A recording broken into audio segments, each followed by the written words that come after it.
All right. Hello, everybody. I think we are live.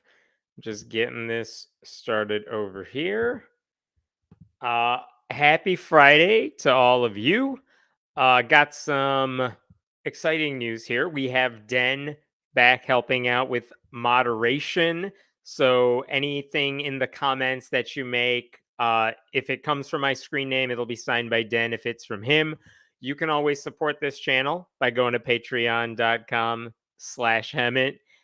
And of course, if you want to ask questions about any stories, leave a super chat. I will get to them in between stories. Happy to see you all here. Happy Friday night. So many things for us to talk about. I thought I would start tonight by talking about, I think, the funniest story I saw all week. So many of you sent this to me, and it involves a Christian couple that got in trouble this week for basically shilling fake crypto. I don't know if that's if I'm repeating myself there, but basically, remember back in the day when grift loving preachers would con their followers out of millions of dollars by just convincing them to sow a seed into the kingdom? That's the old way of doing things. That's like the Kenneth Copeland way of doing things. Now we've gotten more sophisticated. And so what happened this week is that a Colorado pastor and his wife, they got sued by state officials who said they raised over $3 million from over 300 people for a product that they should have known was basically worthless. So let's start with this. This is Eli and Caitlin Regalado. And I'm going to start by telling you what the Colorado officials said about them because it's a lot of crazy stuff. Let me start by showing you this. This is from the Colorado Department of Regulatory Agencies. You could see the headline right here.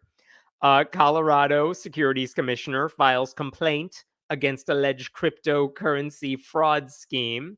And I want to show you this part right here first. Check this out. I know it's tiny font, but see if you could read this with me. The complaint alleges that Regalado, Eli, the guy, targeted Christian communities in Denver and claimed that God told him directly that investors would become wealthy if they put money into index coin.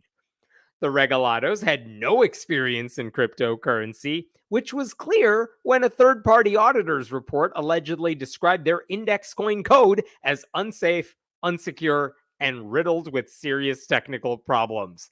Despite that report, the Regalados allegedly continued to promote the index coin as a low risk, high profit investment.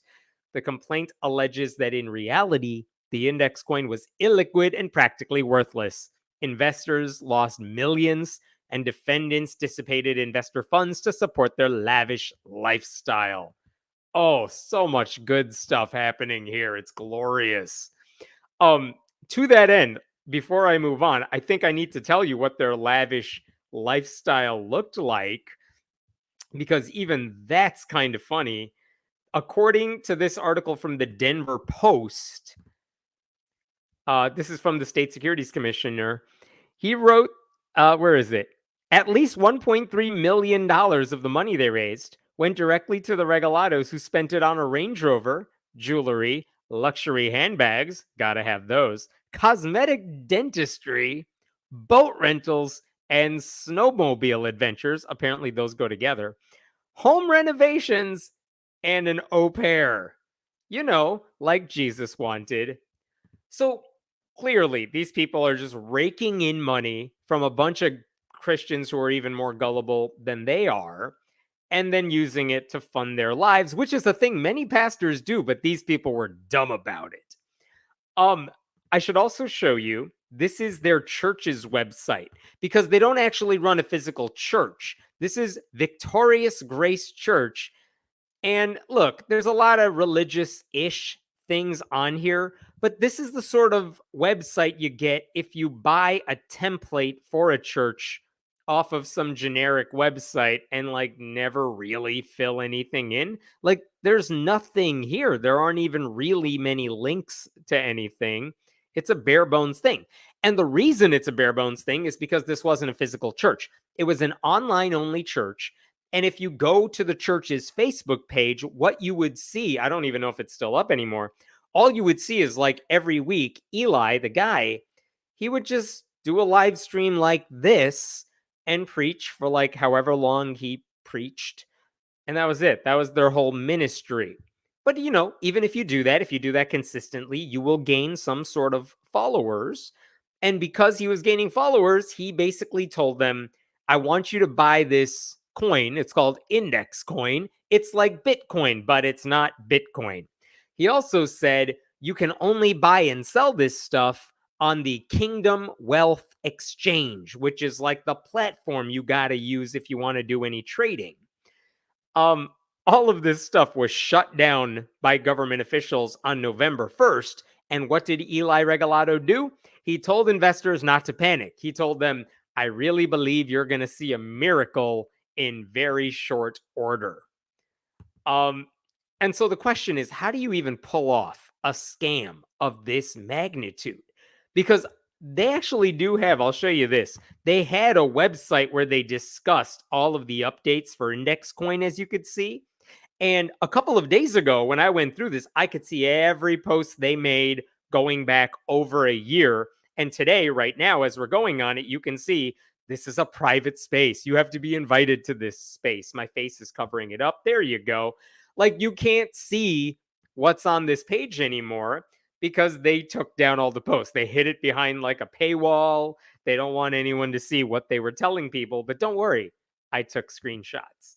So among the many, many things they posted, here's the long and short of it. If you read through all the posts that used to be posted on that website, you would see a lot of big technical words that normies would not understand. But if you're someone interested in crypto, you might see a lot of buzzwords. They would use that to bring in supporters. They would sprinkle in some Bible verses here and there, and they basically just told people, trust us. We're pastors. We know what we're doing. Give us your money. Here's an example of a post from 2022. Let me show you this. This is a screenshot I took. Hello, Index Coin family. This is the day the Lord has made. Let us rejoice and be glad in it. We were planning on launching tomorrow, but we're waiting on our business number to be issued. What's a business number? Who knows? Our Singapore legal team, so you know it's serious, informed us we should have the number this week, and then they'll file our exchange paperwork with FinTrack. We need this in order to be licensed to launch. I don't know what that means. Is it legit? I'm not the guy to ask. But this is from 2022, and they did this sort of thing over and over and over, where it's just these updates that just say, hey, we're not ready yet, but our people tell us everything is on track, and don't worry, it's gonna work.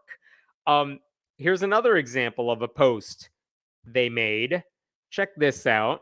Let me scroll in, and I tried to highlight the stuff that's really interesting here. You don't have to be poor anymore. The very first thing the anointing of God is designed to do is breathe that yoke of poverty. Sorry, what does that say? Does that say breathe? It does say breathe. Break that yoke of poverty in your life. That makes more sense. I'll move my head. So by design, God has provided a way for you to provide for 3 generations. Your grandkids are taken care of. Most of us are scratching it out and feel fortunate to provide for just one, but that is changing. God is raising up a new generation of believers who are willing to stand in faith and take God at his word when he says, oh, but wait, my favorite comes at the bottom here. I saw a post online from a fellow believer who warned his community about this project, saying the math didn't add up. If you see this, brother, you are right. It doesn't. It's the almost too good to be true news. Like, oh my God, guys, he admits it. What the hell? How are people still falling for this? And you could also see in that image, like, there's a lot of Bible verses sprinkled in there. The Regalados also appeared on a Christian talk show hosted by this guy named Gordon Klingenschmidt, who is not just a crazy right-wing pastor. He also used to be a Colorado state legislator, which is frightening. But they appeared on his show and just talked about how everyone should invest in their fund. And by the way, that whole episode has also been taken down from YouTube by Gordon Klingenschmidt, who made it private. I don't know why. So, in addition to all that, how did these people convince people to donate? Well, guess what? They put out a white paper explaining to prospective donors why they should invest. And I want to show you one page from this 32-page PDF that they put out. Check this out. This is from this giant document, and it says if you invested in our coin, look at this, using historical data, if Index Coin had been operational in 2019, the following chart shows the value of the coin then, today, and factoring in future predictions of the crypto market, so you know it's reliable. In 2019, it would have been worth 46 cents, and had you invested then, today, it would be worth $9.98. And guess what? According to numbers we pulled out of our ass, in 2028, this coin we just made up is going to be worth $86.44. You thought it was 43 cents. No, it's 86.44. So give us your money. Where did the numbers come from? Who the hell knows? They just made it up. This is a 32-page document explaining why you should give them your money. It gets even worse because at the end of this document, oh my God, you got to check this out. At the end of this document, they have a long list of everyone, like the credits of who's involved in this whole thing. So obviously there's an operations team, the people taking care of all this stuff. At the top of the list, you got Eli Regalado. That makes sense. Sure. Of course he's involved. Then you have his wife, Caitlin. Also not weird. She's the co-founder of Index Coin and CEO of Kingdom Wealth Exchange. What are her credentials in that? I have no. She worked as a sales lead in the debt department industry. Okay, let's just make you queen then. Okay, I'm going to scroll down for a second because, okay, other names. Oh, this is interesting. What is this? Oscar. There's a guy on the operations team named Oscar. And by the way, he doesn't have a last name. And also, by the way, we made up the first name. It's a pseudonym. Oscar, like the Bitcoin founders, wishes to remain anonymous, which is really what you want in the guy who wants to take all your money. He has been active in the information technology space for about 30 years. Yeah. And in the crypto space heavily since 2017. Yeah, he got involved with money stuff back in the Trump administration. So ton of experience. Oscar is one of Index Coin's lead developers and an integral partner in our operations team. And you know he's trustworthy, you guys. His name is Oscar. But wait, you thought, that seems weird. Why would we trust this guy? Don't worry. Because in addition to Oscar, there's another pseudonym. There's another dude. His name is Jose. He also has no last name. He also wants to remain anonymous. He's also a lead developer. And his credential is that he's been writing smartphone apps since 2008, which is nice. What has he made? Anything we've heard of? Who knows? If we told you, we have to kill you. He's been active in IT for 30 years. Interesting. That seems like they just copy-pasted from the last guy, bringing his skill set to head the development department for Index Coin. That's great. Okay. So, in addition to Oscar and Jose, the most trustworthy people imaginable, then we get into the prophetic team. Why do they need a prophetic team to handle your money? I don't know, but I want to scroll down to one person in particular. Where did she go? Who are these people? I don't know. This guy's credential, John Wayne's credentials, they didn't make that up. He's a husband and a dad and a lieutenant for the fire department. So give him your money. Wait, I want to scroll down. That's not the... There we go. Amanda Earhart. I don't know who she is, but let's read her credentials, shall we? As a performer, singer, songwriter, record producer, and entrepreneur, Amanda Earhart has over 24 years of experience writing, performing, and developing talent. Okay. As the CEO and founder of Someplace I've Never Heard of, she created a program I've never heard of, where singers learn to enhance, protect, and preserve their voice. Listen, I have no problem with vocal coaches or anyone who's involved in music. That's great. What does she do for these people? She serves as a prophetic voice for Index Coin's spiritual intelligence team. What the hell does that mean? What? Do they have a team of people who take your money? They have a dude who makes smartphone apps, but I don't know what app they need for this. And then they have a singing coach who I think is going to pray for the money to do something, maybe. I don't know. But, it's a 32-page document, so I'm sure it's fine. There's another thing. I don't know where it is in the white paper, but it is somewhere in that white paper where they literally said, like, how do you know you can trust these people with taking your money? Like, don't you need, like any good Ponzi scheme, don't you need a whole bunch of people willing to get on board with this so that everyone's coins become worth something?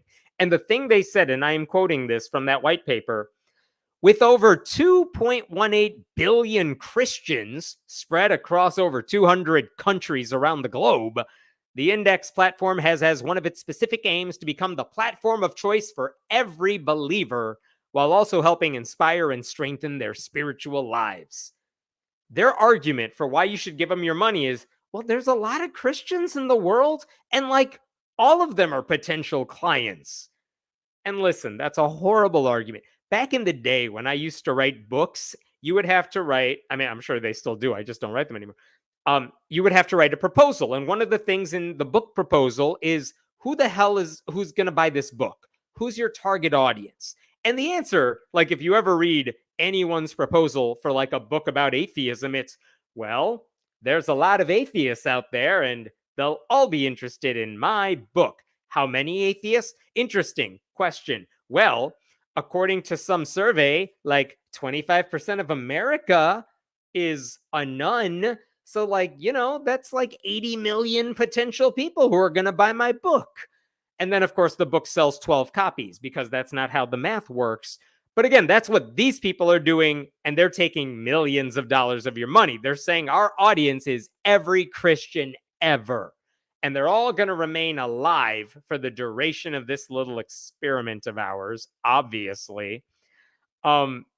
So on that page where they were going through putting updates on the crypto, they also release videos every now and then. And some of the videos are like, hey, it's been a year. How come no one can buy and sell these coins yet, but you've taken all of our money? I took a screenshot of one of them. I unfortunately did not save this particular video, but it was Eli sharing this with everybody. I just love the screenshot. Network has been shut down. That's it. Not enough stakers to keep it up and running. We don't have finances at this time to keep the servers up and running. We have a backup of the chain. I don't know what the rest of it is. Is this the end? Hilarious. Basically saying, the network has been shut down, so I need even more of your money so I can keep this shit going. I'm going to go back and forth here for a bit, but so last weekend, everything they were doing, it was basically shut down. The lawsuit was announced, the not the feds, but the Colorado government officials came after them. Everything was shut down on Saturday, and this lawsuit from the state became public. And so at the time, Eli, still trying to salvage whatever he could, he made a video that was like 10 minutes long trying to explain to his supporters, basically, listen, you may have seen my name in the news. You may have heard that this crypto thing and the word fraud, and they were really close to each other. And like, I'm here to tell you, you should still give me all your money.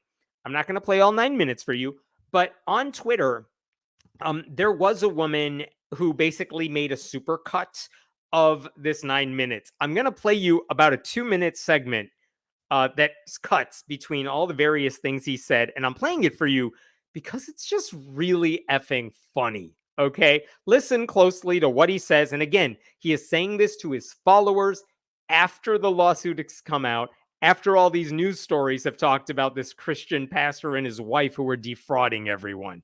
Enjoy. Caitlin and I are being charged in a civil charge from the Colorado Securities and Exchange Commission for basically selling millions of dollars worth of cryptocurrency that is deemed worthless by the state. Now, the reason that they're saying that it's worthless is because there is no exit for people who have bought. We launched an exchange. The exchange technology failed. Things went downhill, and from that point forward, we've just been waiting on the Lord, literally for a miracle. So, the charges are that Caitlin and I pocketed $1.3 million, and I just want to come out and say that those charges are true. So there's been $1.3 million that's been taken out of, I think it was a total of $3.4 million. But out of that 1.3, $500,000 went to the IRS, and a few $100,000 went to a home remodel that the Lord told us to do. So how this whole thing started is the Lord told us in 21 to walk away from our marketing company, and he said, I'm going to do a new thing. And then he took us into this cryptocurrency. It was a different cryptocurrency other than index coin at the time. Well, that cryptocurrency turned out to be a scam. And so the Lord says, give that to them, but also give them a 10x. And I'm like, well, where's this liquidity going to come from? And the Lord says, trust me. Well, as money is coming in, we would be sowing it. And at first it was hundreds of dollars and thousands of dollars, then tens of thousands of dollars. Money would come in, we tithe, we sow, more money would come in. And so we were just always under the impression that God was going to provide, that the source was never ending, that God was doing a new thing, and that we had nothing to worry about. And we sold a cryptocurrency with no clear exit. We did. We took God at his word and sold a cryptocurrency with no clear exit. And so the prosecutors have to take that and say, these people willingly sold a cryptocurrency with no clear exit. What we're praying for and what we're believing for still is that God is going to do a miracle. God is going to work a miracle in the financial sector. You guys, he admits everything.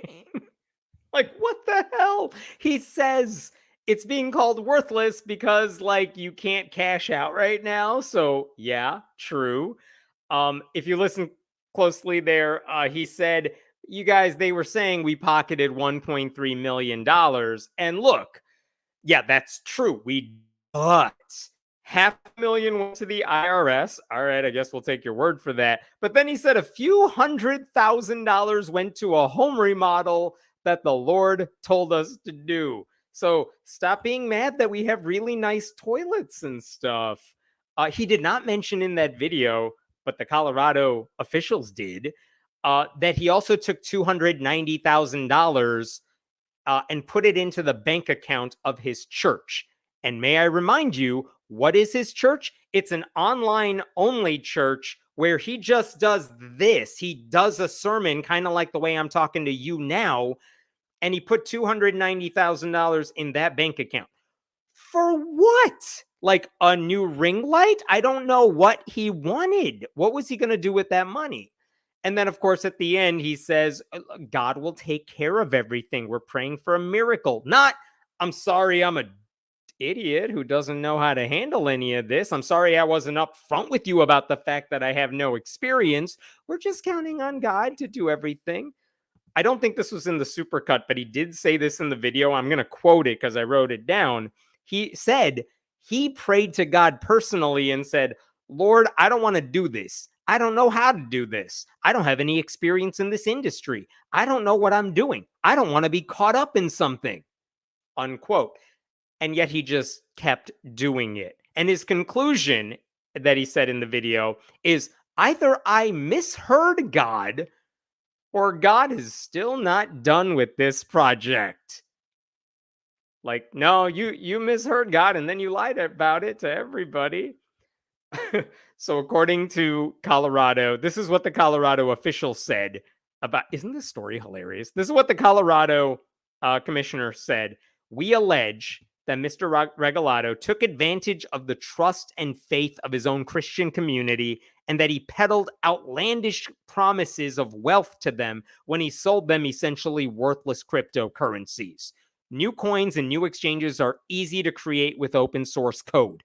We want to remind consumers to be very skeptical, which is very, very nice of them. The Colorado commissioner also said this, which I found interesting. Before the cryptocurrency was shut down, index coins sold for $1.50 each, payable to Eli Regalado's Venmo account or by wire transfer to Grace-led Marketing's bank account, which, you always want your crypto millions to go into some dude's Venmo.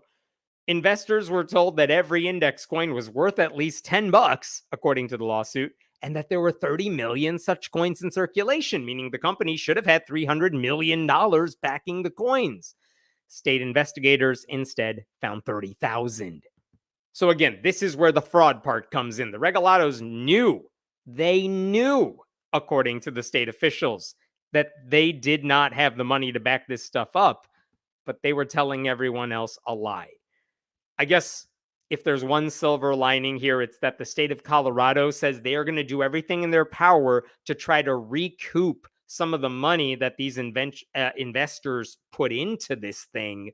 I don't know if they can do it, but let's say that happens. If the state is able to get back some of the money, he would be giving those investors, those Christians, far more than Eli and Caitlin Regalado and their promises ever delivered.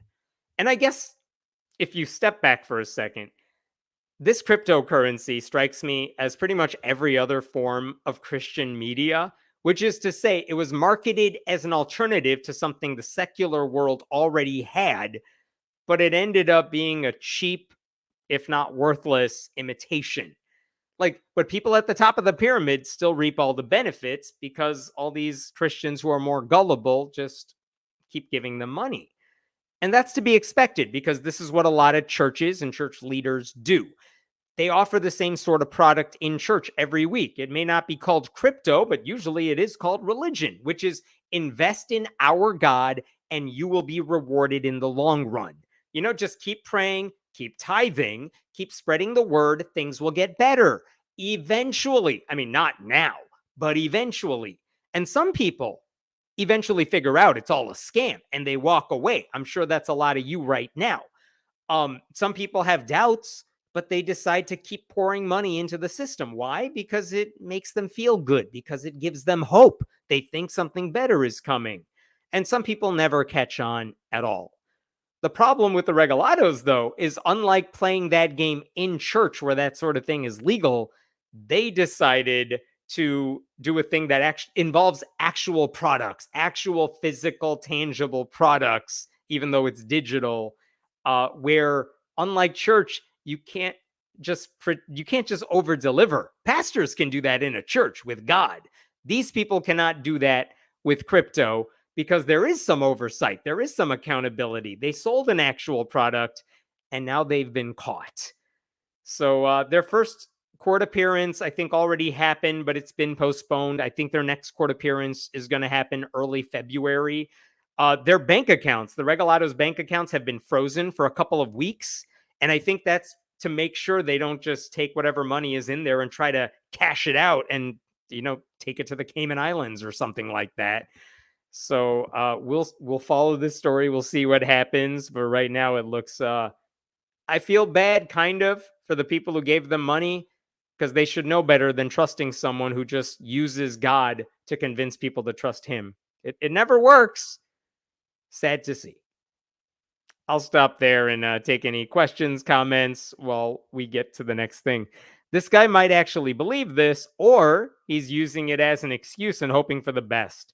Says the same about his character or lack thereof either way. Yeah, unfortunately, I hope you're right. I mean, either he really did believe this and he's as duped as everyone else, though the fact that he was using this money, I mean, imagine you're doing a startup. Imagine you were investing in a business and you're the person at the top of the pyramid here. Usually you would take whatever money you're making and invest it back into your own product because you trust it, because you know it's good, because you want to make it bigger and better. That's not what this guy did. He took this money and did like a whole home remodel. He's spending it on boat rentals and stuff like that, which suggests to me he knew that this product wasn't worth pouring money into. What other stuff? And the Lord spake unto him, saying, trust me. And he didn't think it was shady at all. Leviticus 12:23. Right on. If only that was in the Bible, maybe some people would catch on. Oh, thank you, Rob, for that donation. Great work. Really enjoy the show. Thank you so much. I appreciate that. Thank you to all of you who are watching this too. Friendly Atheist, did you hear about the pastor that was arrested for sheltering homeless in the church? The weather was negative 20 Fahrenheit. Guess what? That's the next story we're doing. So I'm going to get to that one in just a little bit, Fritz, because I got more on that. All right. Let's get to that story. Give me 1 second here to not to close 97 tabs because there are a lot of them here. I had to make 2 entire browsers full of tabs just because one, I would not be able to even see the tabs anymore. All right, here we go. Let's talk about this pastor. So, like Fritz was saying, there is a story making the rounds this week, especially about a Christian pastor in Ohio who decided to house homeless people inside his church because he said they had nowhere else to go. And that sounds really nice, sounds super generous. And then this pastor got in trouble with the law. He was charged with 18 zoning violations by the city of Bryan, Ohio, just outside of Toledo. The guy's name is Chris Avell, Avell. He pleaded not guilty to all those charges. But one reason this got so many headlines everywhere is because, I mean, it seems really awful to punish a pastor who, by all intents and purposes, seems to have done such a kind, nice thing, right? Like, he's trying to help people who have no place to go. He brought them into his church. Like, didn't Joel Osteen get in trouble for not doing that several years ago in Texas, right? Like, why are we mad at this pastor? Here's an example of what I'm talking about. This is from the Christian Post. This is the headline. Ohio pastor arraigned, Christian Post, Ohio pastor arraigned after being charged for housing homeless at church. Like, that sounds horrible. Here's another headline from the Columbus Dispatch. Ohio City targets pastor who helped homeless stay warm in freezing weather. What's the crime? Which sounds like a very good question. And certainly that's what I saw too. When I saw this story online, I didn't see the story. What I saw was people commenting, well, some guy finally does what Jesus would do and he gets in trouble for it. Why aren't more Christians acting like this pastor? Christianity would be way better off if more guys were acting like Chris Avell. And that seems very fair. Another blog, Above the Law, which is a legal blog, put the headline this way: pastor faces charges for giving the homeless a place to sleep. This is also from the the Columbus Dispatch. Look at this line. What Avell did seemed a humane no-brainer. The people needed shelter. Again, makes total sense. Why are we mad at this pastor? He seems to have done everything right. And look, those are all fair points. Homelessness really is a big problem in our country right now. Cities as small as Bryan, Ohio, and as large as San Francisco are struggling to deal with this issue. So, of all the people we ought to be mad at, why are we mad at the one guy who actually tried to help the homeless, right? But here's where the red flags start coming up for me. One reason is this right here. Let me show you this. This is First Liberty, which is a conservative legal group. And you can see from this picture, the guy on the right in that jacket looking thing, he is the attorney for First Liberty. The guy on the left in the picture is Chris Avell. Chris Avell is being represented in this case because he is charged with crimes here with the zoning violations. He's being, his lawyers are working for a very right-wing legal group. And that doesn't mean he did anything wrong. That doesn't mean the case is bad or anything like that. But whenever right-wing legal groups take on a case, like, your first thought should be, what's the agenda here? That seems maybe shady. And look at how their headline is at First Liberty site. Pastor arraigned, charged with criminal activity of opening church 24/7. They're framing this like they went after him for being a Christian. And the other red flag is that Chris Avell, who's on the left of your screen, over there, far left, he's doing like the media blitz on conservative news outlets. He was on Fox News. You could see that right there. Ohio pastor faces legal fight for housing homeless. By the way, this is the only time Fox News actually cares about helping the homeless. Look at the headline, though. Ohio pastor facing criminal charges every day to house homeless. This is what we are called to do. Again, you could tell they're on board with this guy. They all decided this is the guy we need to defend right here. And again, my point is, it's without knowing anything else, I don't think the pastor did anything wrong.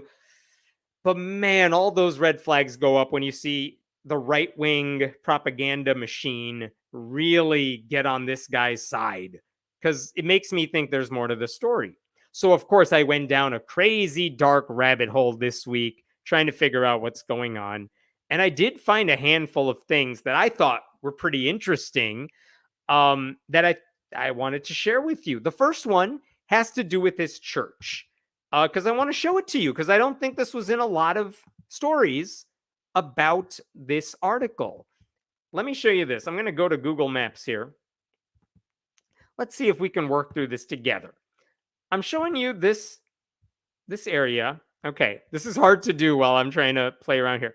Do you see this thing right here with the red banner? That is called the sanctuary. To the red vehicle there. That's the sanctuary. That's an actual homeless shelter that is approved by the city of Bryan. I'm sure they do good work. I have no complaints about it. Well, next door to it, right over here, I'm going to zoom in, is a place. Can you see that? It's kind of hard to read the sign, but way up there, above the word dads there, it says Crane and Abel's Mini Claw Mania. First of all, very clever name. I approve. But it's basically a video arcade where they have a lot of those machines, a lot of small machines that go like meh, meh, meh, meh, and you can try to claw your way and grab a prize. It's fine. It's cute. It's a video arcade. But if you remove my face here, you could see the sign in the window. It says Dad's Place. Do you see that sign that says Dad's? Dad's Place. Because the church in question is Dad's Place. And it's run out of the back of this video arcade. Let me repeat that. This is not like a standalone church there.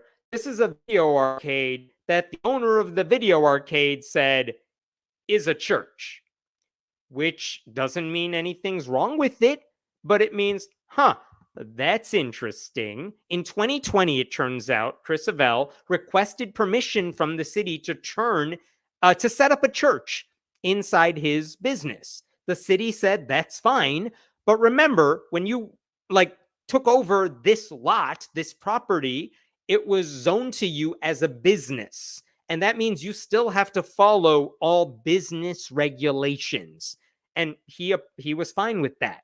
Chris Avell said, yeah, sure, I'm going to start my church, but I get it. I got to follow the rules of the business regulations, the zoning laws, and all that. Okay, fine. So here's what that means in reality. Because his business is zoned in the business district, that means you can't have any residential use on the first floor. That means maybe you live near a big city where the street level places are like a dry cleaner or some other shop, but the second floor and third floor are like apartments, and that's totally fine. Well, that's the thing. The city of Bryan says if you are in a business district, you can't have residential use on the first floor. People can't be living on the first floor. Also, people cannot eat there. Not permanently. You can't set up a food place here because it's not that type of business. They can't wash their clothes on the first floor. They cannot sleep on the first floor. Those are the rules here. And when the city's fire chief did an inspection of the church last November, November 21st, he said there were 18 separate violations of the zoning laws that this church / mini claw video arcade was doing. 18 violations of the rules. That's what he got written up for. And now maybe you're thinking at this point, who the hell cares? None of that matters. These homeless people needed a place to stay. It is very cold outside. This past week, it was bitterly cold in the Midwest, just as it was other parts of the country. And even though there is a homeless shelter next door to the church, they did not have space to take everybody in. So why are we mad at this pastor for just saying, you know what? Come next door, come into my video arcade, and I will set up shop for you in the church. And again, I say, those might be fair arguments to make. I mean, they're certainly compassionate arguments, right? But here's the thing that I think a lot of people are missing. City officials are not going after this guy because he's helping the homeless. They're going after him because he literally put their lives in danger. That's why the city is concerned. It's the same reason, by the way, and I'll show you documentation of this. It's the same reason you can't just set up a soup kitchen on a whim somewhere. You can't just set up shop on your sidewalk corner and say, I'm giving food to the homeless like that, even though it might sound nice, because you got to make sure everything is safe. The city has an obligation to protect people, and like they need to make sure you're serving people food that is like edible and not going to make them sick. And as long as those rules are obeyed, more power to the organizations that do it. I'm going to show. Oh, by the way, before I move on, I found one other thing in Google Maps when I was playing around there, which is that Crane Enables Video Arcade, that claw place, has one Google review. It is 5 stars from a year ago. It is from Chris Avell. It's the dude who owns the place. He gave his own business a 5-star review and then got out of there. Good for him. I approve. I love that. Okay. So I'm going to show you this thing over here. The city has been inundated with, I'm sure, hate mail. And they released this week, City of Bryan, Ohio, put out a press release. It's 42 pages long. It's so long. They're trying to explain, you guys, we're not trying to attack this dude for no reason. I want to show you one part of it right over here that I think is really worthwhile. Here we go. I'm going to scroll up so you could see this. Here's what the city says is happening.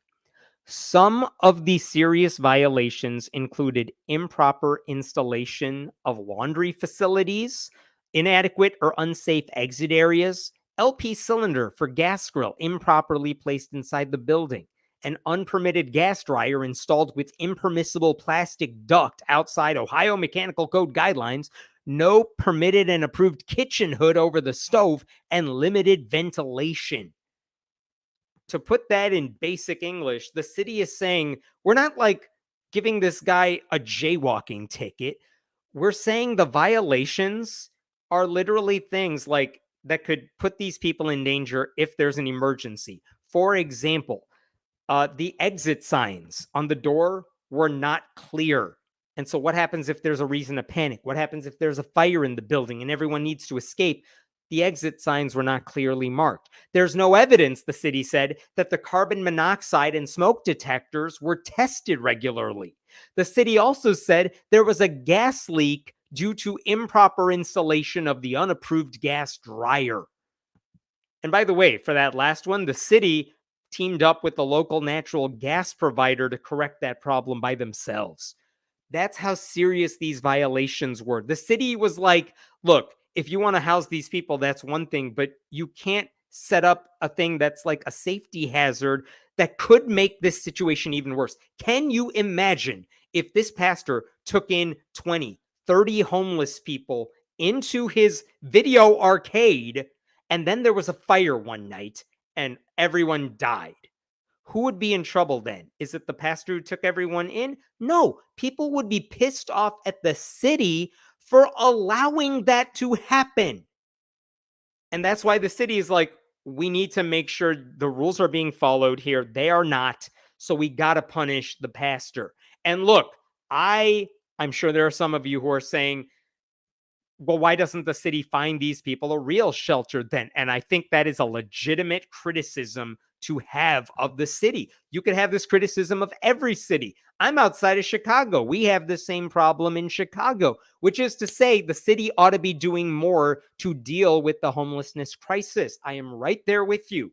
But the solution should not be, well, let the homeless people just go next door into a place that is a fire hazard. And the city has an obligation not to let that happen. The police chief, by the way, I should say, the fire chief did not say there are 18 problems in this building. I'm going to write you up right now. You're in big trouble. No. He said there are 18 violations. I'm going to give you a month to fix all this stuff if you are going to house these people. And then they checked back in with him on January 9th and January 16th. And the fire chief said, we found 5 violations that have still not been properly corrected. And in fact, on January 16th, even though this big stuff had not been corrected, the fire chief found 20 people sleeping in cots on the floor of the building. It was unsafe for those people. The police chief later said, we're only charging this dude with the zoning violations after a reasonable amount of time was given for both the tenant and property owner to fix the issues. Due to the safety of all involved, the city moved forward with filing charges. And to me, that kind of makes sense. Avell had plenty of time to correct these safety concerns. He chose not to, which means he's literally putting people's lives in danger by treating his business as a shelter. So, like, look, this guy may have had the best of intentions. I don't even think he's a bad guy. Obviously, he's trying to do something to help these people. But the people were more in danger at his mini claw church than they would have been at a place that had proper oversight. And you know where there's proper oversight? At the Sanctuary homeless shelter next door. By the way, the city said Sanctuary, the homeless shelter, fully complies with the zoning code and fire code. And the city also said, we are in contact with the shelter about taking in additional people who are now going to the mini claw place. First Liberty, the conservative legal group, says the Sanctuary shelter is totally on our dude's side. I just don't trust what First Liberty says. The city also suggested to Chris Avell that there were alternative places he could set up his church if he actually wanted to take in people in a way that was safe and legal. And do you know what Chris Avell said to that? No, I'm not moving my church. I want to stay right here. So again, the city doesn't seem like it's the bad guys here. And I want to show you one other thing that I found extremely disturbing. This is from that same press release that the city released. And you could see here a couple things. One is this is from the police department. Look at the date. It's on the far left there. It says September 30th, 2023. And it basically says a cop went to Dad's Place Church. And look at the second paragraph. I then spoke with Chris. He did confirm he is aware that blank is a sex offender and blank does have permission to be at Dad's place. Chris was trying to work with him and find him a place to live. I made Chris aware that blank can't be living out of his vehicle in a city parking lot, which is a long way of saying Dad's place, this place that has taken in all these homeless people, was knowingly housing a sex offender, which, by the way, puts everyone else in that facility in harm's way. Shouldn't we be bothered by that? That seems disturbing. I feel like if a Democrat did that, Republicans would be furious. So, like, look, the bottom line is with this story, the city, as far as I can tell, they are trying to protect people as best they can. Yes, they are not doing enough to deal with homelessness. But in this specific case, I don't know what restrictions they have. I don't know what the laws are where they live. Maybe they can't do more. I don't know what the answer is. I'm not suggesting I have a solution here. But their actions right now suggest, look, what we can do is make sure the homeless people are as safe as possible, and they're not safe in this dude's place. So the charges against Chris Avell seem warranted. If he wants to run a homeless shelter, good for him, but then he has an obligation to make sure it's run properly and safely for the sake of everyone he's taking in, because this is not something he did for one night that was really cold. It's been several weeks, and the longer he neglects safety precautions, the more likely it becomes that something bad could happen. I guess if there's an upside to what he's doing, it's that maybe the city will build another shelter or take steps toward creating more affordable housing. I guess, I hope. So it's hard for me to sympathize with his good trouble, though, when he's openly defying sensible guidelines while creating new hazards for the homeless. Like, he might be getting good headlines, but that's only because a lot of people are not looking into this story. One other side note to this is that HuffPost spoke with Jeremy Dice, who is his lawyer at First Liberty. And basically, the reporters at HuffPost said, hey, First Liberty, there are some legitimate concerns about this place. What do you say about that? Look at what he said. Dice on Friday, this is last Friday, said the city's statement is full of half-truths and malicious innuendo. designed to vilify the most desperate and downtrodden in their community. Yeah, city's faking, they're lying about everything. When earlier asked about the code violations, he dismissed them as a form of lawfare harassment against the church. Every time police visited, Dice said, they presented new nitpicky issues that he believes were designed by law enforcement to be impossible to keep up with. Yeah, nitpicky issues like a gas leak and untested smoke detectors. Like, again, this is why you don't trust right wing legal groups. Like, the city did not make up rules to go after the pastor. The rules were there to make sure buildings have properly functioning parts. So, like, just because this is a church inside a mini arcade doesn't mean it's exempt from fire codes and building regulations. I mean, and the thing that bothers me, First Liberty, why are they backing up this pastor? It's because they are going to fundraise the hell out of it. They're going to tell their donors, we're backing up the hero pastor that everyone loves. Now give us money. We have crypto, whatever they do nowadays. But like, for all the money they're going to make off of this guy, they could totally use that money to help him fix the regulations, to help him get the smoke detectors checked and get the smoke hoods that he needs. They're not going to do that. They're like Republicans dealing with the border. They would rather have the problem fester and try to fundraise off of that than doing the bare minimum to fix the problem as best they can. Because, that it makes for a better story to say the secular cops are coming after a Christian pastor than to say we don't actually want to help the pastor because we kind of like the headline more. By the way, as of this taping anyway, I just saw this, I think a couple days ago. First Liberty and Chris Savell have filed a lawsuit against the city of Bryan for coming after him. This is 115 pages, and you could just see it's lengthy.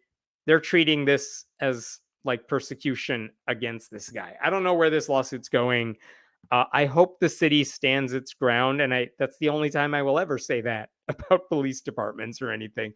Like, but the police are right. All this guy needs to do is take care of his place and keep people safe. I will stop there for now. What other questions do you have about this wacky story right here? Thanks, Friendly Atheist. I did not see this aspect of the story. Excellent journalism. Thank you, Fritz. I appreciate that. I was surprised, too, by how many stories about this story I read that didn't seem to cover any of these details, and that was disappointing. Good for HuffPost, which actually did the legwork they needed to do on this one. I call bullshit on this pastor. He did this on purpose so he could make headlines claiming Christian persecution, and he is making headlines, and the gullible Christians will never question this. So I will tell you this, to Truth 666. I will not go that far. I still think this pastor had good intentions. I do think if lawyers from any place come up to you and say, we want to defend you, we will do it for free because we're going to fundraise off of you, I would find that a hard thing to say no to as well. So I'm not even mad at the dude. I think he's trying to do the right thing. And let's assume he doesn't understand how the law works or anything. I'm sure he thinks he is being persecuted, even though he tried to do the right thing. It's his lawyer's responsibility to tell him he's wrong. They're not doing that. They don't care for him that much. I will tell you a side story, and I didn't include this in the main thing. After I posted this story and I wrote about this, I did get a message from that pastor who basically just said a very small note like, he implied that I was being mean. And I responded to him saying, if you think I got something wrong, let me know, because I'm very interested in knowing where I am mischaracterizing any of this. And I haven't heard from him yet. Maybe I will, but maybe they'll make for an interesting update. Again, I don't want to pretend like this guy is doing. He's not the crypto people from the last story who I think are grifters. I think this dude is a good guy trying to do the right thing, but he's doing it the wrong way. And he can fix it, but he's for some reason choosing not to. And I think if he actually cares about the people he's taking in, he would try to do it the right way. I don't know why he's not doing that. I was an atheist. As an atheist, got homeless help to get off the streets from 2 religious organizations, of which still help me regardless of my religion. Some aren't too bad. Well, thank you for sharing that, Beta Ray. I hope you are doing well. I hope you are back on your feet. And that's the thing. Like, I have so much respect for religious shelters, soup kitchens, the people who are actually saying we are inspired by our faith to help other people. Like, and I don't even care if they do that with the motivation of religion. That's a nice thing. I mean, I don't mind that at all. Good for them for using their money and their infrastructure to actually help people. And I'm glad in this case, I don't know if you were an atheist when you were at the homeless shelter. I know sometimes they put restrictions on those things, like you have to pray if you want to stay here, whatever. Setting that aside, like, good for them. They're trying to help people. I think the shelter that is next door to the mini arcade, I think it might be a faith-based shelter too. I don't know. Like, good. I love it. I'm so glad they're helping. The pastor just doing it on his own, I don't love that.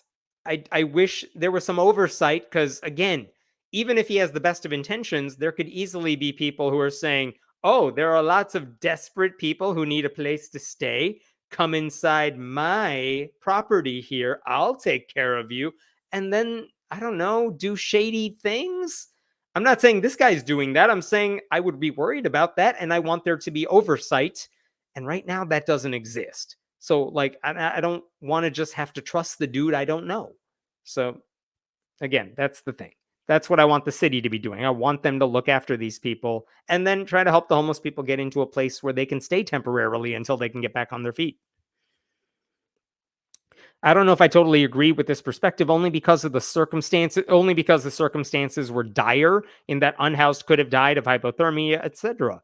I'm an atheist, but this is more of a Sophie's choice. You know what? I think that is an absolutely valid point. And again, here's where I agree with you, William. If the pastor had done this for a day or two, I don't think anyone, including the city, I'm not speaking for them, I don't think they would have gone after this guy.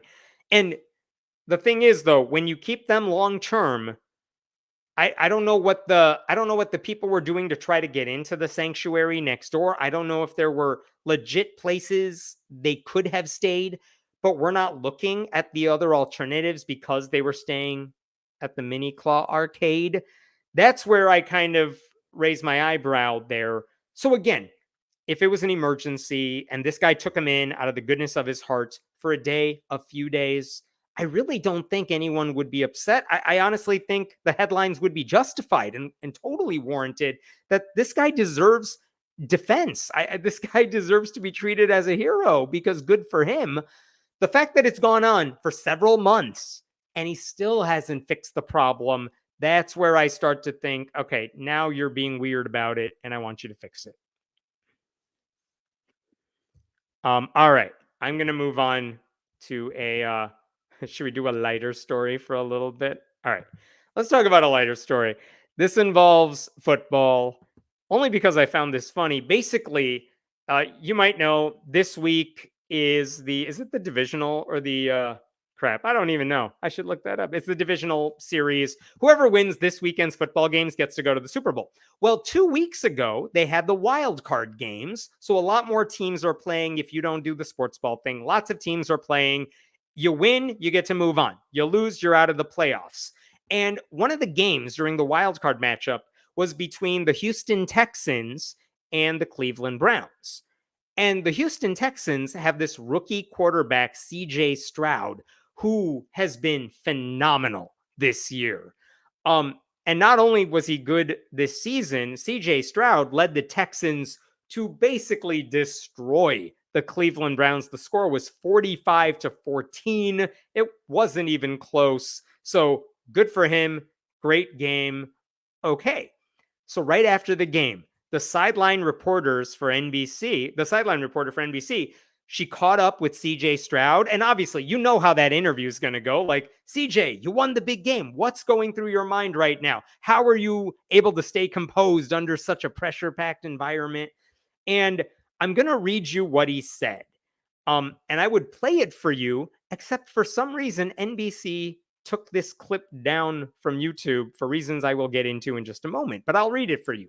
The sideline reporter said, CJ, your first playoff game in your first NFL season and a record-setting performance for you.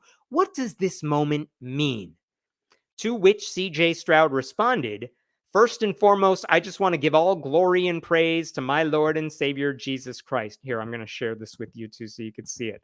I'm going to give all glory and praise to my Lord and Savior, Jesus Christ. I mean, it's been amazing being in this city for as short as I've been, but the love that I've got, I'm really just been doing it for Houston. Man, people back home, I'm blessed enough to be in the position I am and blessed enough to be playing at a high level right now. And we've got to just keep it going. But I am super blessed. I mean, whatever. I'm not going to this guy for like on the spot eloquence, but you get the picture. He's very happy. He's very excited. He loves the city. Good for him. That's fine. So here's where things got controversial because he does this on live TV. It's fine. It airs.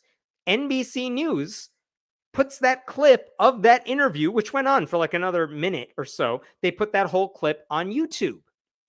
Also fine. On Twitter, though, the NBC Sports account wanted to play a portion of that interview. And here's how they captioned it. CJ Stroud has a lot of love for his city. So, of course, you know what's going to happen then, right? Like, I can show you that. Check this out. I'm showing you the tweet right here. CJ Stroud has a lot of love for his city. There's CJ right there. You could see him saying, I mean, it's been amazing. So that's fine. What they did, though, is they took the 1 minute long interview because no one's going to watch a minute video on Twitter. And they tried to condense it to like 20 seconds. And not only did they condense it to 20 seconds, look at the caption again. CJ Stroud has a lot of love for his city. So basically, they wanted to say, what does this mean for you? And they want him to say, I'm just doing it for Houston. They wanted to air that part of the clip, right? So what happened in the thing? Well, this is what this clip showed. I'm going to show you. Here's what they aired in that video clip. I'm afraid of playing it for you because I don't want this to get demonetized later. But like, they asked the question from the sideline reporter, same way she delivered it the first time.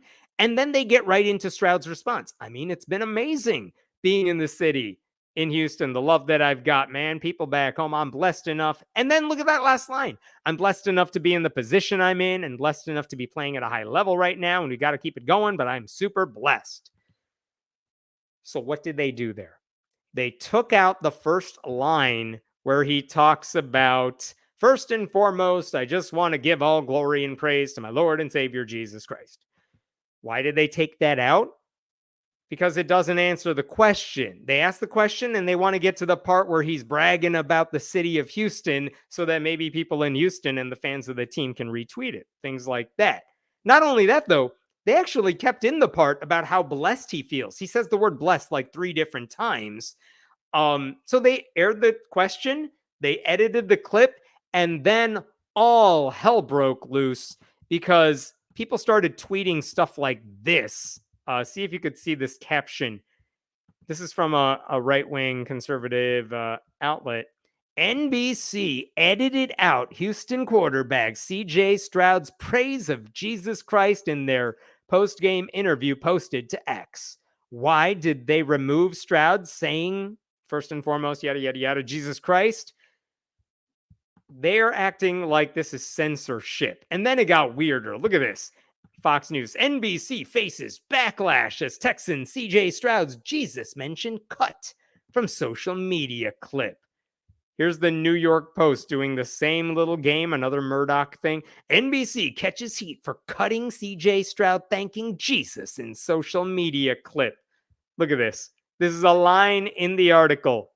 Whether it was an intentional cut or a misguided attempt at shortening a video for social media is unknown, but the discrepancy did not go unnoticed. My dude, it was a misguided attempt at shortening a video for social media. We know it was. That's how social media works. Like, what do you mean? Like, we don't know if this was an intentional cut. Why would anyone broadcasting the NFL think, oh God, what if Tim Tebow back in the day scored a touchdown and like praises God? What if every football player who ever passed, who did like a 10-yard run and then looks up at the sky, They air every bit of that stuff every single time. When has any network ever censored an athlete praising God about anything? Censorship is not what's going on here. This is straight up. We wanted to make a short clip for social media, and we want the guy just talking about how awesome like Houston is. That's it. That's the whole story. And these people are acting like it's part of some conspiracy. It's just ridiculous how many people fell on that bandwagon. Um, in addition to all of that, this was hilarious in a very sad way from the Fox article, which, hey, look, I can no longer access it. I hate paywalls here.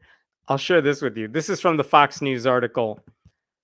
The Citizen Free Press account tweeted, "It's disconcerting to realize NBC is actively censoring a player praising Jesus after a massive win. Would NBC News have censored his speech if he praised transgenders or Palestinians?" What? First of all, it's not transgenders. What the hell? And then you know who we need to hear from? Lenny freaking Dykstra. Former New York Mets star Lenny Dykstra added, "I have a feeling there are going to be a lot more postseason win interviews with him that the dinosaur media is going to have to edit as well." This young QB is outstanding. Listen, if Lenny Dykstra, Google him if you're young, if he's your character witness, you've got issues.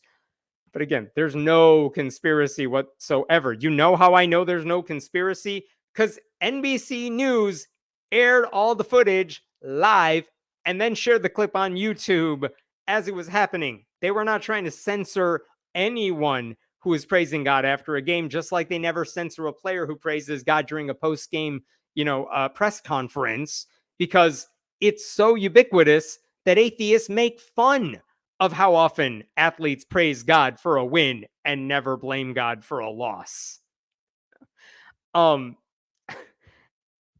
In addition to all that, I think here's where it gets kind of scary, because this is not just right-wing propaganda outlets doing this.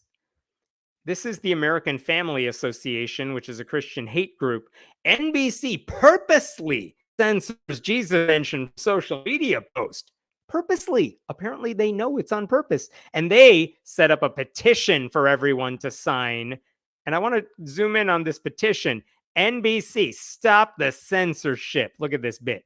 There was no logical reason for NBC to censor Stroud's interview, except that it has an animosity toward the Christian faith.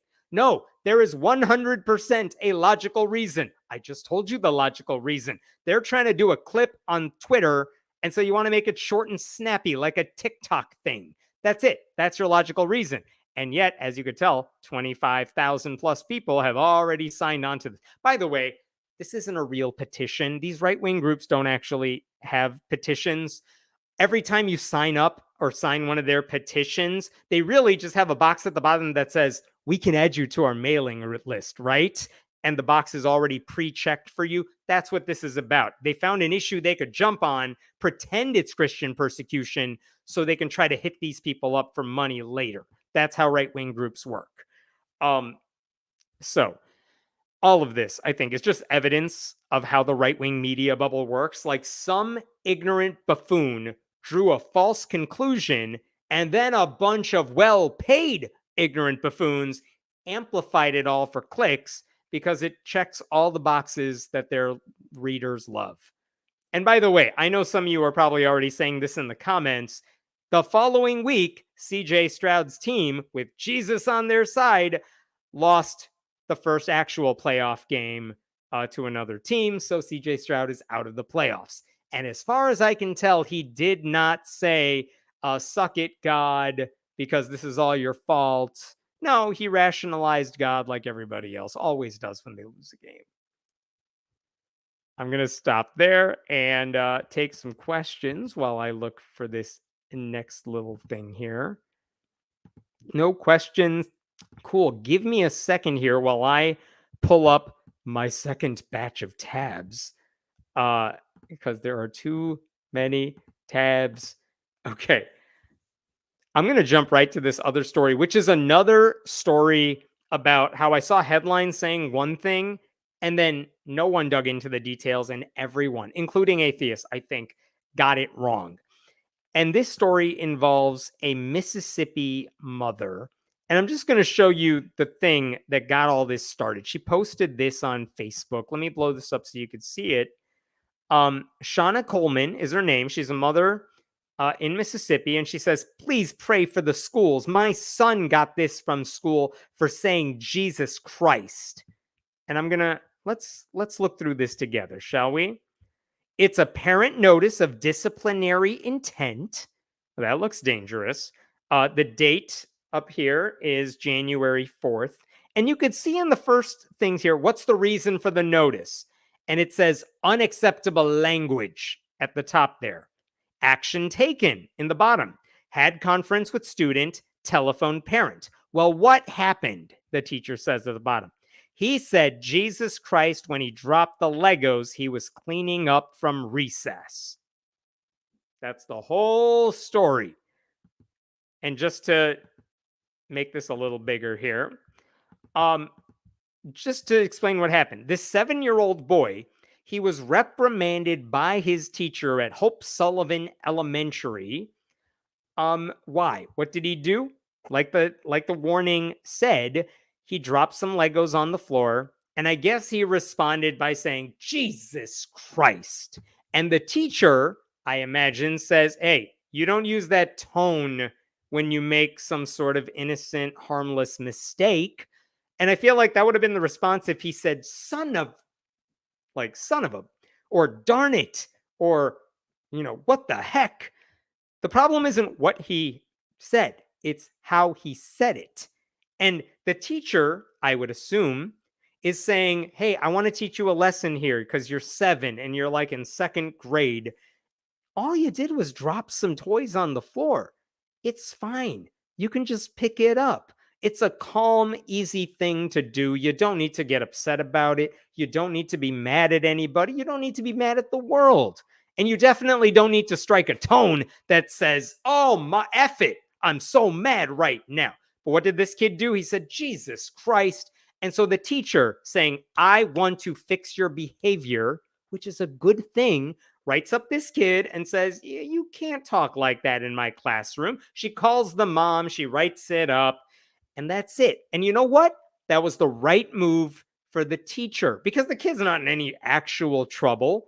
Really, the teacher was like, hey, mom, your kid did this. I noticed it. Maybe you can have a talk with your son back home and we'll try to correct his behavior before it gets worse, which is absolutely what you want any teacher to do. As a former teacher, I will tell you, sometimes if a kid makes a relatively innocent mistake that might be problematic, but it's really not a big deal, I might call a parent. I might write it up. Why? Is the kid in trouble? No. It's because my fear is there will be a pattern of behavior or that it will escalate. And what I want to do, to protect my own ass as much as anything, is to document the pattern of behavior. So the fact that this kid might have done this thing once, who cares? It's not a big deal at all. But just in case, I'm going to write it up, talk to the mother, and make sure it doesn't happen again. I just want to be clear. The kid saying Jesus Christ isn't the problem. It's the way he said it, and this punishment would have happened no matter what he did, okay? By the way, the paperwork, I promise you, will have no lasting impact on this young man's life.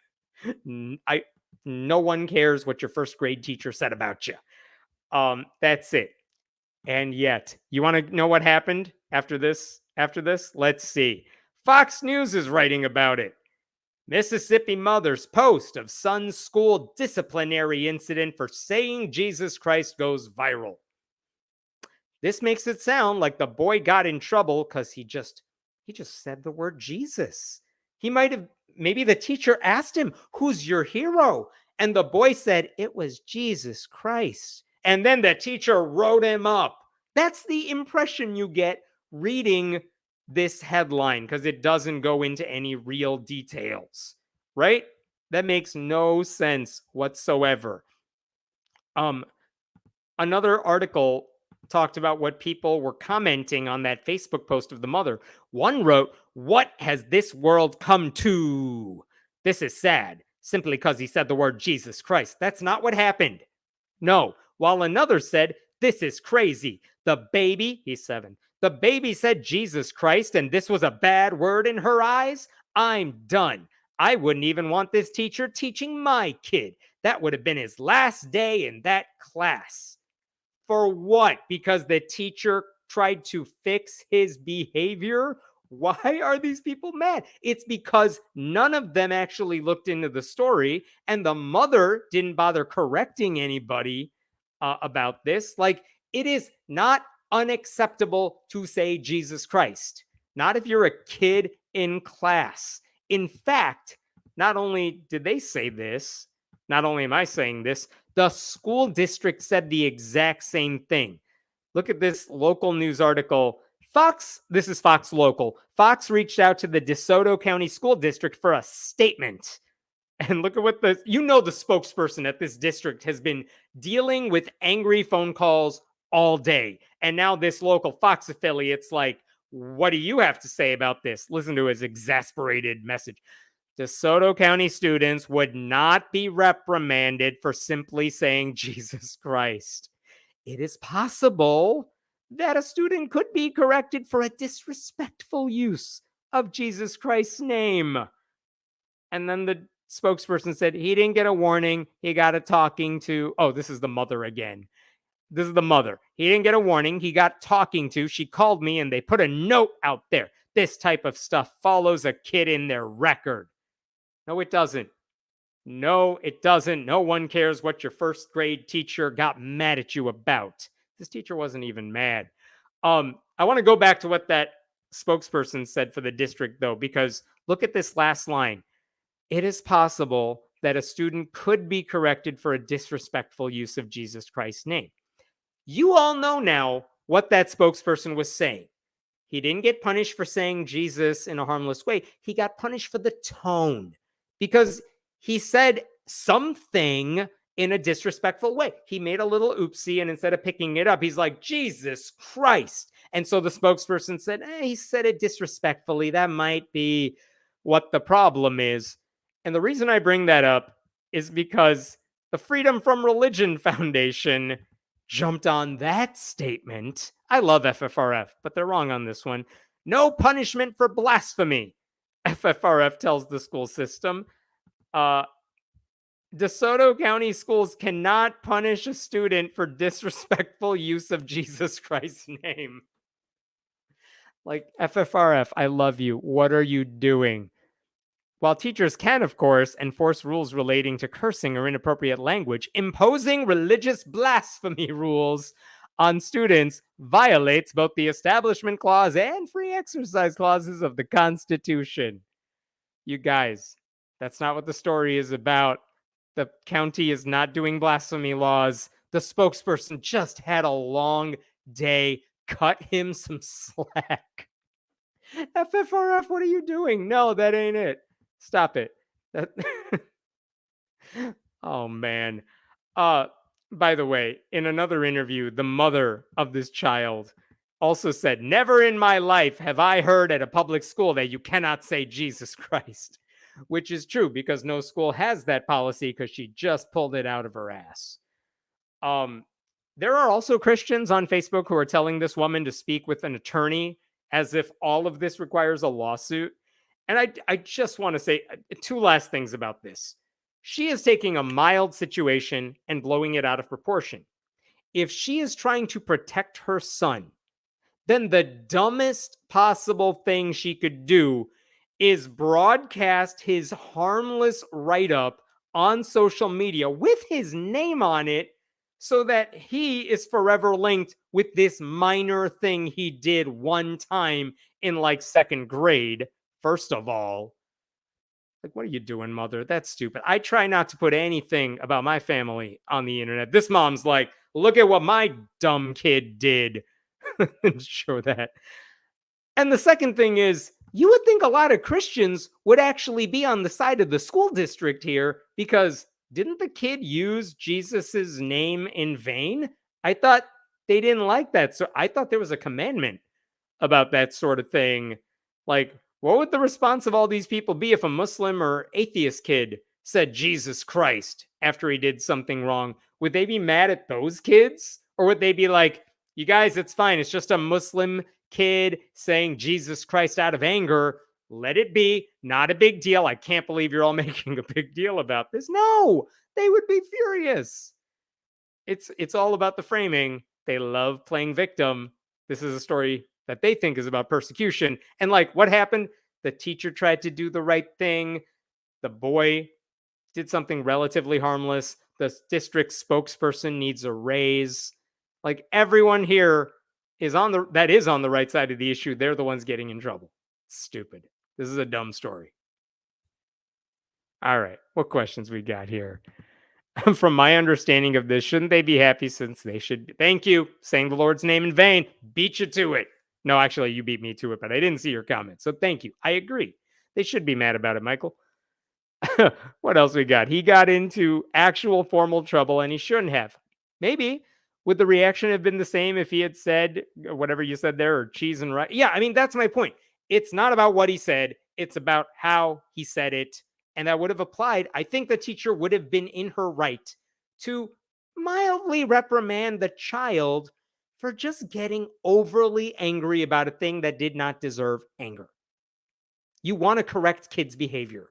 That is what a good teacher does. And if you're a good teacher, you try to nip it in the bud early. You don't wait till he does something actually horrible. You try to stop it when it's mild, just to show him, like, hey, no, that's not what we do here. Do it the right way now. And then hopefully the kid learns it and just does the right thing from there on out. Right? That's what you want to see. Actually, it will impact his life. She doxed her son. I agree. I'm not saying his name out loud, but the fact that she plastered his name out there is very irresponsible and very, I'll judge it. It's bad parenting. Don't do that to your kids. Let your kids like get their social media and iPhones when they're 9, and then they can ruin their own lives. Don't do it when they're 7. What else we got here? All right. I'm going to jump ahead. Where is the thing I want to show you? Yes. Okay. Let me just pull this up really quick here.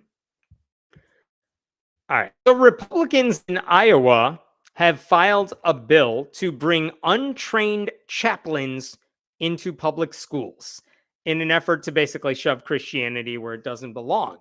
And if that sounds familiar to you, it's probably because Texas has already done this. They passed a law saying public schools could basically hire untrained chaplains to do the role of social workers, counselors, and the like.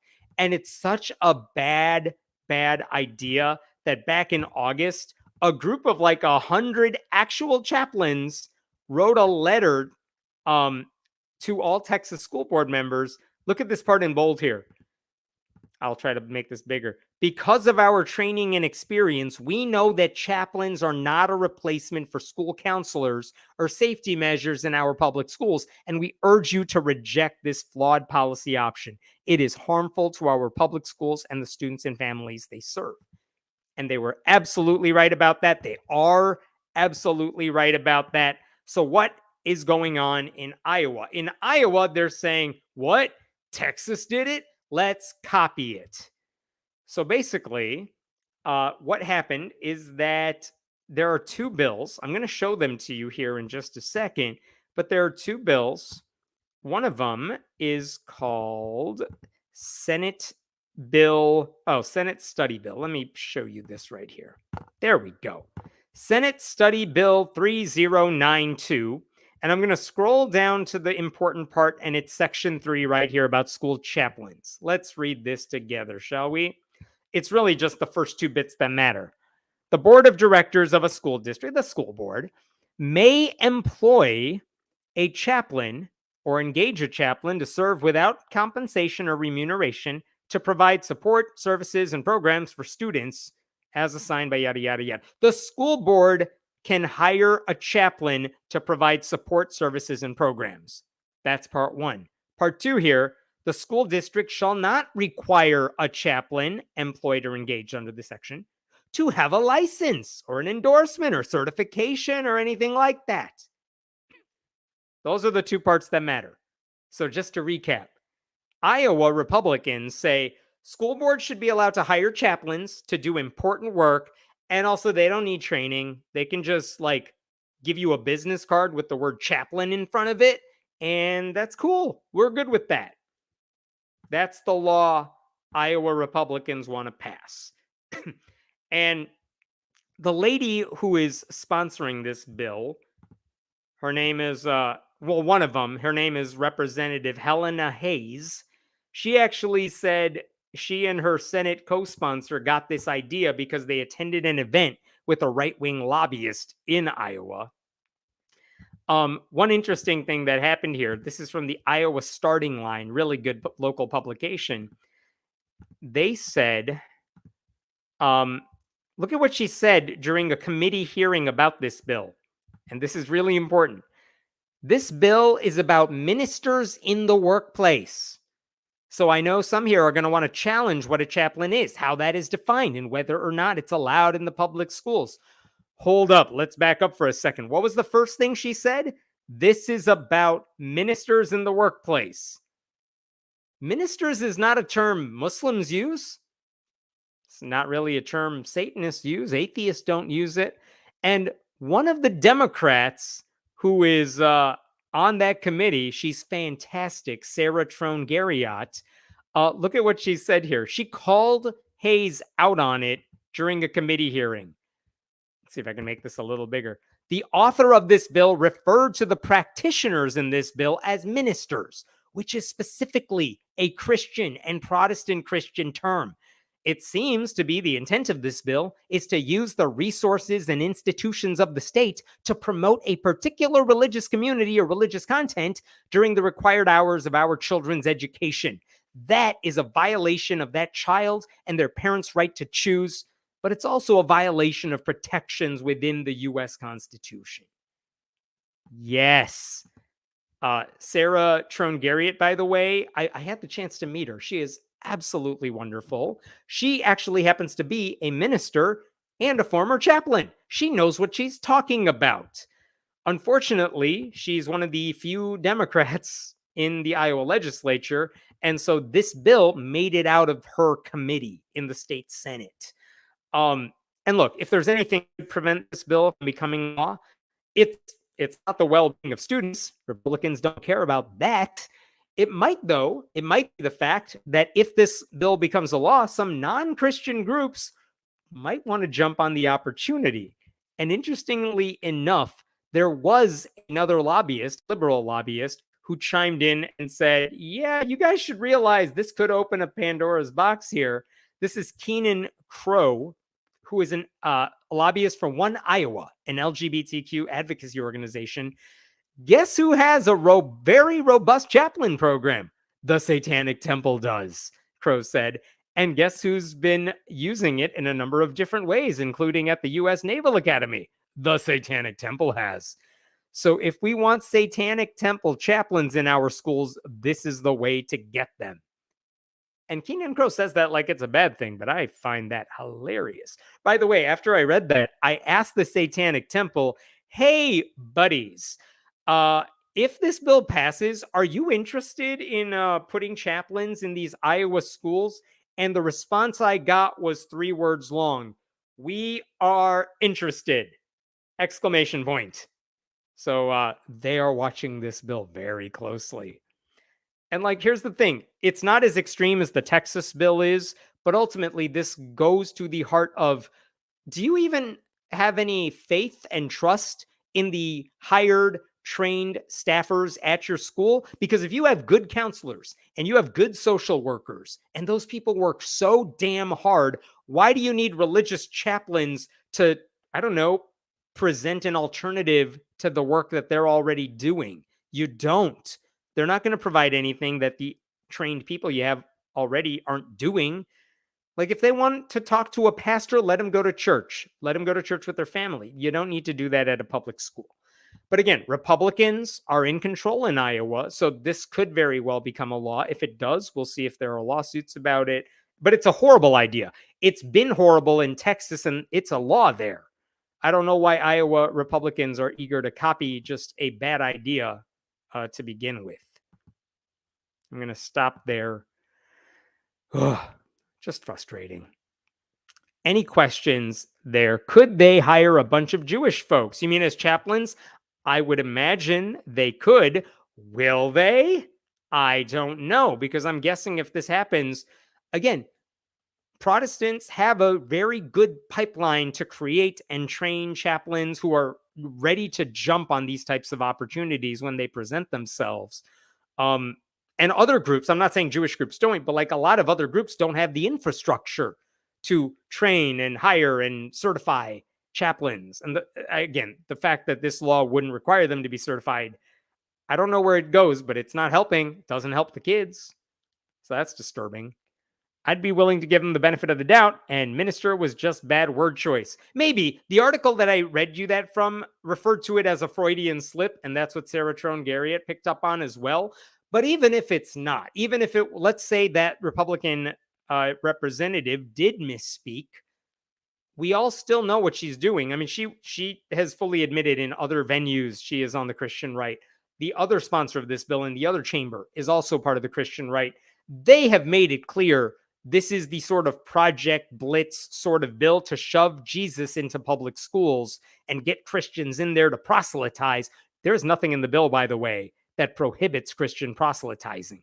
So that's another thing. Like it's never Muslim groups that are fighting for this type of legislation. This is strictly a conservative Christian thing. All right. I'm going to get to this next story. I haven't even posted about this yet. I'm going to try to do so by tomorrow. And maybe, I want to talk about this because this is important. There is a Christian ministry. It's called Truth for Life. It's been around for a while. And for the past 12 years, a Christian pastor has hosted this show called Truth for Life. His name is Alistair Begg. He is, I believe, a Scottish priest. He has a really neat accent. And back in September, this guy was doing an episode of his radio show. And I should tell you, this guy is the senior pastor at an anti-gay church in Ohio. He moved there. He's been doing that for 40 years. It's an anti-gay church. They have it very clear on their website. He has written dozens of books promoting conservative Christianity. He is even, I'll show you this, he is appearing at this conference, upcoming conference of Christians. Where is Alistair Begg? There he is at the very top row. Third from the left there in the green background. That's Alistair. He's speaking at this conference for Christianity with John MacArthur on the far left there, who is one of those like very right-wing extremist, MAGA culty sort of dudes.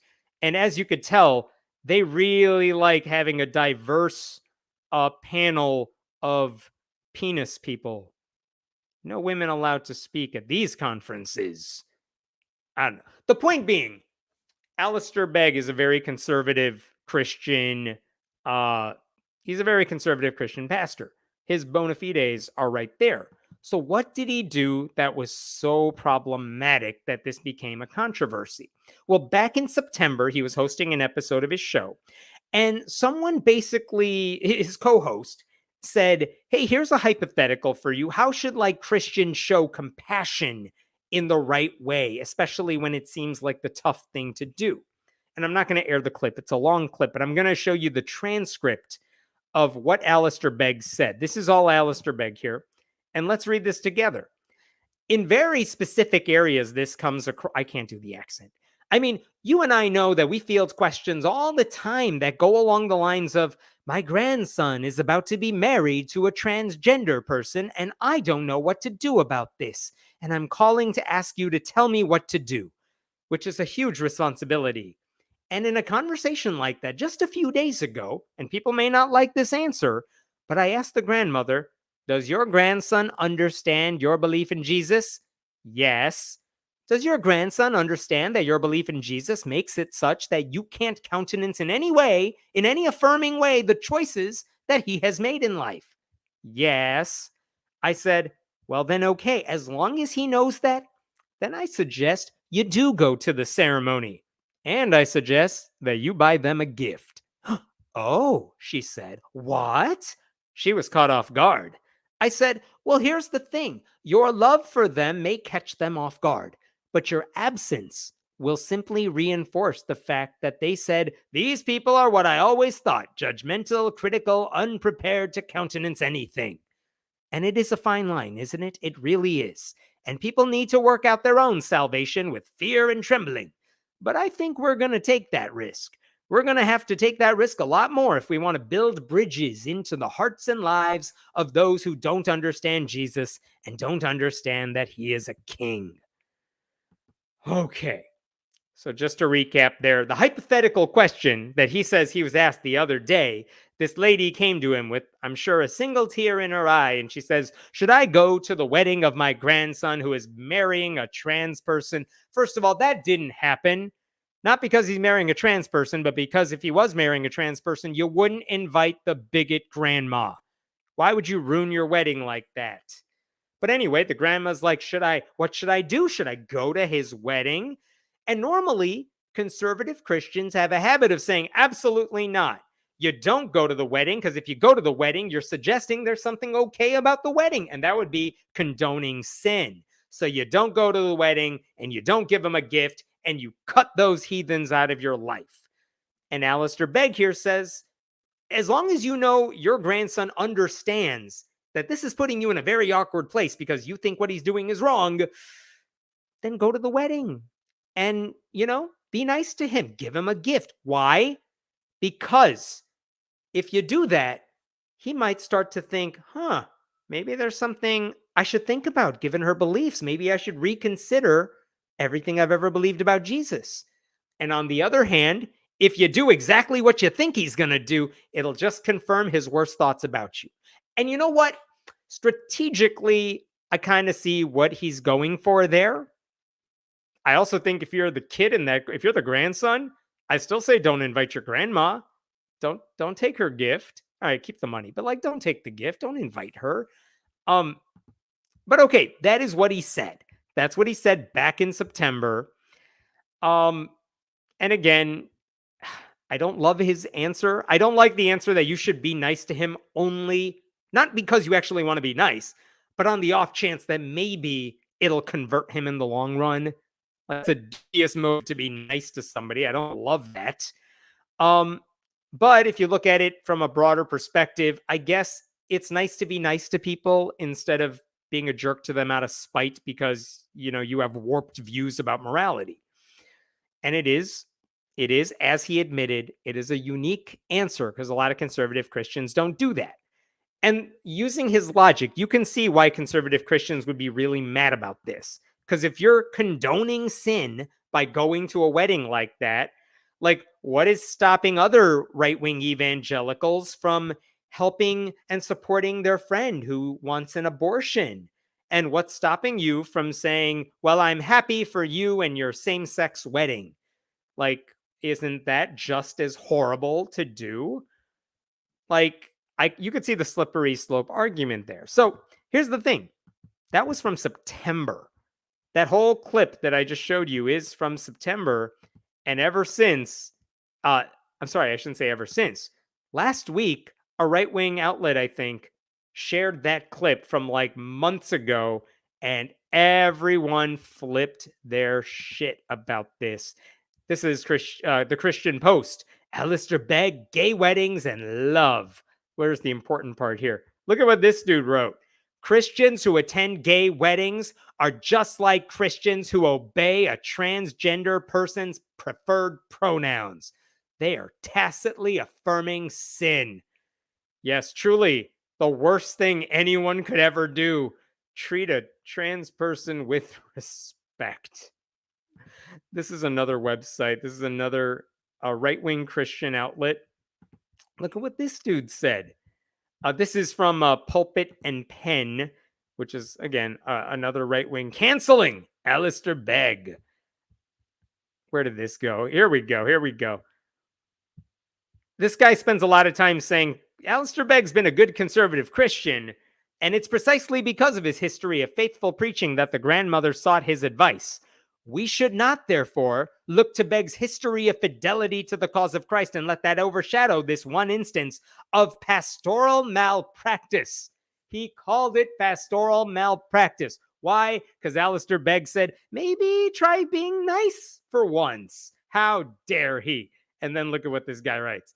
Bad advice is not unforgivable, even when the advice is sinful.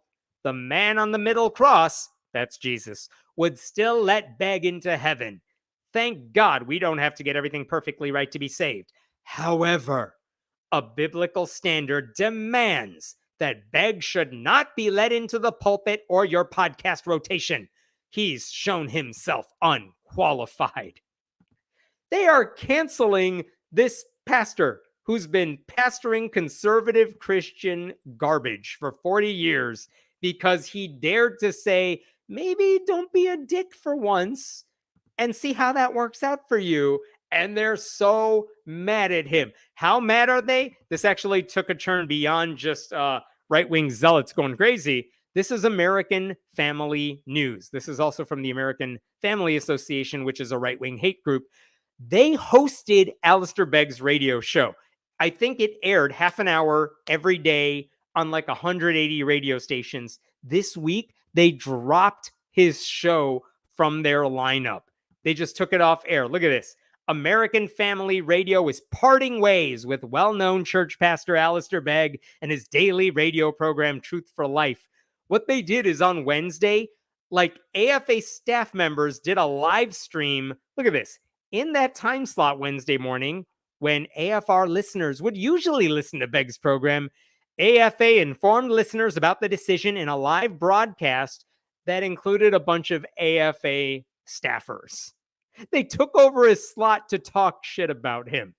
In the live segment, the AFA president likened the unbiblical same-sex wedding to a father being asked by his son, an alcoholic, to drive him to a bar. Son, I am not driving you to the bar. If you go to the bar and you're an adult, that's your decision, but I'm not going to be a part of that. That is how these Christians see a wedding between like two dudes or dude and a trans person. They see it as the equivalent of supporting alcoholism. And you know these people and their metaphors. They would say it's like a man and an animal too. Like that's how insane these people get. But they literally punished him. They cut off his show because cancel culture is always bad when liberals do it. And it's always fine when right-wingers just take you totally out of proportion and decide they want to punish you for any reason they can think of. That's not cancel culture. That's just, being a good Jesus follower. And what's interesting is those dudes at the AFA said they spoke on the phone with Alistair Begg's people. I don't know, the guy has like people who work for him or whatever. And his staff said this is just a matter of individual conscience because Alistair Begg was not condoning same-sex marriage. He wasn't saying it's okay for a man to marry a trans person. He's just saying when it comes to how you respond to that, there are different ways to go about it. And he said, that's not like core to our salvation. It's not like Jesus said, you have to, if you want to get to God, you got to go through me. And also, you got to be a total asshole to the gays. No, Alistair Begg's saying, yeah, there are some things that are core to our faith. This isn't one of them. This is just a matter of individual conscience. And the people at the American Family Association are like, nope, no, this is 100% all that matters when it comes to being a Christian, and you failed, and we're kicking you out. I don't know if he's still going to preach at that conference with all the dudes in like a month or something. There's no way they're going to put up with that, right? Like, so to which I can say, all these people deserve each other. They all have horrible, horrible beliefs, and I'm glad to see the infighting, and I hope they keep fighting because they all have the wrong answers. And, let them fight, let them get mad at each other. Like, and just to say this one last time, an anti-gay group got mad at an anti-gay pastor for saying, I'm still anti-gay, but maybe one time you can also be nice so that the people you're being nice to might turn anti-gay in the long run. And this group is like, too nice. We don't allow that. It's just fire and brimstone all the time. That's what this fight is about. And it's kind of funny if it wasn't so sad, but it is kind of funny. Oh, these people, these people. All right. I think I'm done there. What questions we got here? One time Yahweh canceled the whole world except for the ark. Yep. That's the original cancel culture, my friend. That is correct. What should she do? How about be nice? Notice that wasn't an option. It's not be nice for the sake of actually being nice. It's be nice for the sake of getting something in return, which is a possible conversion down the road. Like, that's not actual morality right there. You know what I mean? Hilarious that this is how these people think. The question should have been, do you want a continued relationship with your grandson? Yes, that really is the question. Does this lady want to have this grandson in her life? Because if I'm her grandson, I'm saying, sorry, Nana, you're cut off. You're not going to see your great grandkids ever. You're not going to see me ever because you've taken a side. Your side is your imaginary friend. I'm going to stick with my partner right here, my family that actually loves me. And by the way, I fully endorse taking this approach. If you do have these bigots in your, if someone's going to vote for Trump in your life, I think it's only fair to say, fine, dad, you're not seeing your grandkids ever again if you vote for Trump. You should hold your grandkids as leverage if you have the option to do so, and say, if you ever want to be a part of this family and enjoy your grandkids again, you got to vote for Biden. That's how this game works.